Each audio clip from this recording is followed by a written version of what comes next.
Tema 2. Las transformaciones histórico-culturales de Europa, su proyección moderna y la conformación económico-política del sistema de estados europeos.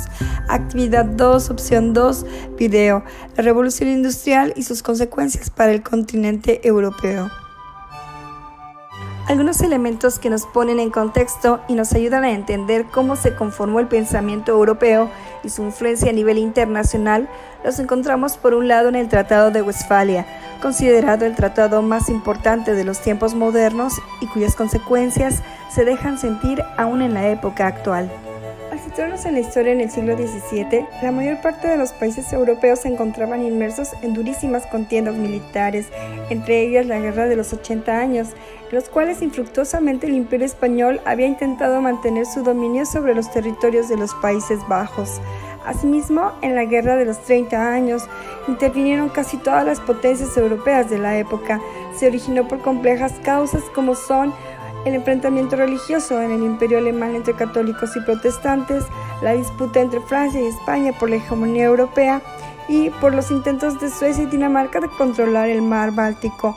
A saber, la Gran Guerra de los 30 años estaba finiquitando los últimos resquicios del Imperio Sacro-Germánico, uno de los mayores poderes de la Edad Media. Estas guerras eran sinónimo de destrucción, hambre y epidemias que desolaban gran parte de Europa. Pero ¿por qué el Tratado de Westfalia, también conocido como la Paz de Westfalia, es considerado el tratado más importante de los tiempos modernos? Pues bien, dio lugar a una serie de tratados multilaterales firmados en la región de Westfalia, concretamente en las localidades alemanas de Osnabrück y Münster. Puso fin a las guerras de religión en Europa, que además representaban conflictos políticos y económicos. Por primera vez en la historia se consigue la paz mediante negociaciones diplomáticas. Propició transformaciones territoriales que originaron una recomposición del mapa político europeo, en donde los principales beneficiados territorialmente fueron los suecos. Francia se anexó territorios fronterizos, entre ellos la rica comarca de Alsacia. En Westfalia nacieron dos nuevos países que llevaban mucho tiempo reivindicándose, el primero de ellos Suiza, que después de Westfalia consigue la independencia total del Sacro Imperio Germánico. El segundo de ellos, Holanda. Las Provincias Unidas, que se emanciparon del Imperio Español en 1581, en Westfalia consiguieron por fin el reconocimiento europeo como nuevo país. La Paz de Westfalia llevó al nacimiento del nuevo derecho internacional que dirigirá los designios de Europa hasta el siglo XIX. Puso las bases de los consensos internacionales y en consecuencia fue el germen de las relaciones internacionales tal y como las conocemos hoy en día. Generó el nacimiento del Estado-nación moderno. Asimismo, surge el concepto de soberanía nacional. Se pasa de un orden feudal a organizaciones territoriales definidas en torno a un gobierno. Desde entonces, el Estado moderno se define como una organización territorial y centralizada del poder político. Durante décadas posteriores a Westfalia, existen indicadores de cambio como para sugerir que una nueva Europa estaba en fase de construcción. Como resultado, la violencia fue amasada y, en consecuencia, una cierta calma descendió sobre la vida política de fronteras adentro.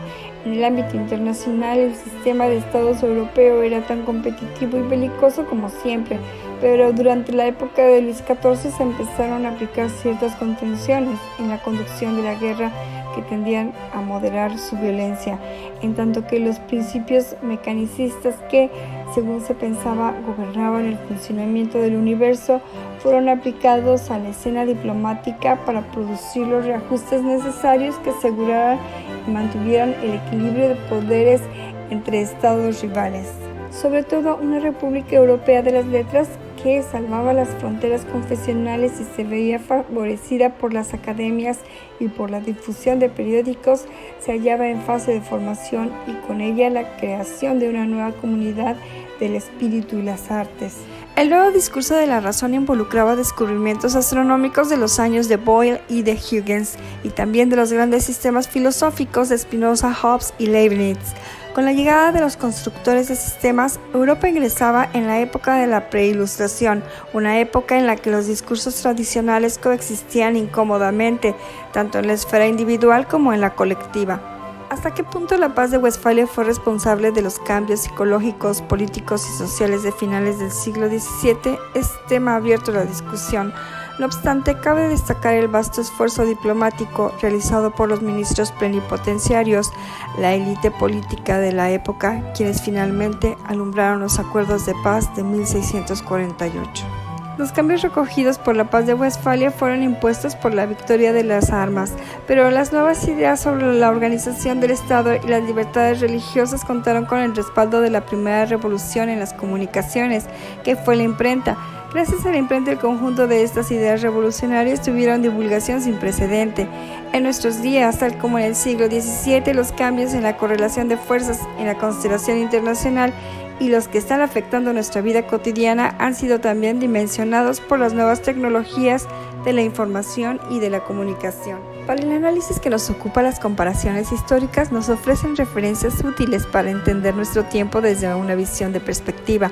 En los capítulos del siglo XVII encontramos una combinación de factores sustantivos y adjetivos y su contribución a abrir una nueva etapa en la evolución de la civilización europea, caracterizada por una incipiente modernidad. 375 años más tarde, en los comienzos de una nueva época que se ha bautizado a sí misma como posmoderna, e inmersos en una circunstancia histórica distinta, requerimos de una magna obra de actualización de las instituciones del derecho internacional, debido a que las viejas bases jurídico-políticas que regulan las relaciones entre los estados ya no funcionan en nuestro tiempo. Este último planteamiento, formulado por J.H. Eliot, nos refiere que para entender en su contexto la cuestión que plantea, tenemos que regresar al concepto tradicional de soberanía. Y por ello menciona que desde nuestra perspectiva contemporánea, los elementos centrales del sistema de estados basado en la soberanía fueron codificados en 1933 en la Convención de Montevideo sobre los derechos y obligaciones de los estados.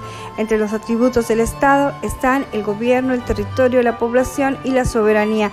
Este último es el principio fundacional en que el orden mundial contemporáneo descansa, de acuerdo con la Corte Internacional de Justicia y con el artículo 2 de la Carta Constitutiva de las Naciones Unidas. Desde el exterior, la soberanía significa la identidad legal del Estado en derecho internacional y la igualdad de su estatus en relación con todos los demás estados, así como su facultad de actuar de manera exclusiva en representación de su sociedad. El autor hasta cierto punto es optimista y nos refiere que a veces lo imposible puede ser posible, y hace una analogía con respecto a la Comunidad Económica Europea. Y nos dice lo siguiente: este proyecto ha sido desde un principio un camino cuesta arriba, como fue el caso de los avances consagrados en la Paz de Westfalia sobre tolerancia y libertades religiosas. Es pertinente recordar aquí las palabras del representante británico durante las negociaciones que fundaron en 1957 la Comunidad Económica Europea.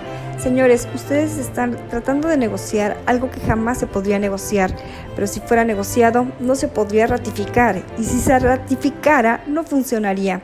Estas palabras quedaron rebasadas por los hechos, pero resumen la actitud recurrente del euroescepticismo anglosajón que ahora ha vuelto por sus fueros.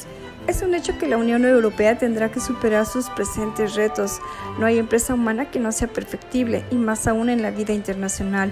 Sin embargo, son evidentes los avances logrados hacia un orden post-Westfalia, que han permitido la construcción de una estructura supranacional para atender problemas y proyectos comunes. En el análisis que nos ocupa tenemos los comentarios de Thomas G. Weiss y Sam Dowse en su reciente y muy completa revisión de la actual situación del mundo. Coinciden en señalar que el mundo refleja una situación anárquica por la ausencia de una autoridad global, y que, con la excepción de la integración supranacional de la Unión Europea, todavía es exacto subrayar que existe una continuidad fundamental. La soberanía del Estado continúa siendo el centro de las relaciones internacionales. La afirmación anterior no desconoce el meritorio papel que el sistema de Naciones Unidas ha desempeñado en la evolución de las relaciones internacionales, ni sus muy apreciables progresos en el ámbito de la preservación de la paz y la seguridad, así como el de la cooperación. Los calificados especialistas refieren que nos encontramos aquí ante dos perspectivas distintas que son al mismo tiempo complementarias. Por una parte, el reconocimiento de los logros del sistema de Naciones Unidas en un mundo cambiante que, en términos generales, ha sido adverso a su más ambiciosa misión, y por otra parte el reconocimiento objetivo a nuestra realidad actual, en la que prevalece una inquietante parálisis, así como un peligroso déficit de gobernabilidad internacional. Aquí es importante precisar las diferencias que existen entre el caso europeo y el escenario mundial. Puede decirse sin exageración que el eje franco-alemán ha sido el centro de gravedad del edificio europeo. Un desarrollo de esta naturaleza no se ve en el horizonte en la más amplia escena internacional, en virtud de la rivalidad entre los Estados Unidos, la Federación Rusa y China.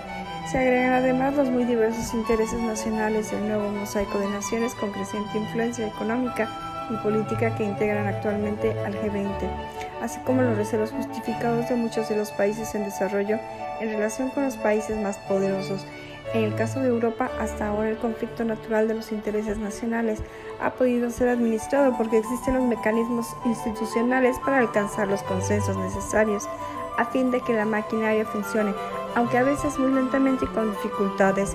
A escala mundial, el escenario nos recuerda en mucho al tradicional juego de la política del poder antes del periodo bipolar. Para finalizar, queda clara la importancia de conocer la historia diplomática. Es cierto que la complejidad y las riquezas de las relaciones internacionales sobrepasa con creces el ámbito de las relaciones entre estados, que los contactos e intercambios entre pueblos se pueden desarrollar a través de cauces ajenos a la diplomacia formal y oficial, y que todos ellos han de tenerse en cuenta para una correcta interpretación de la vida internacional. Pero aún en este caso, la diplomacia continúa siendo el hilo conductor de las relaciones entre potencias, un eje imprescindible en la historia internacional y por tanto un factor que no se debe obviar. Por su atención, muchas gracias.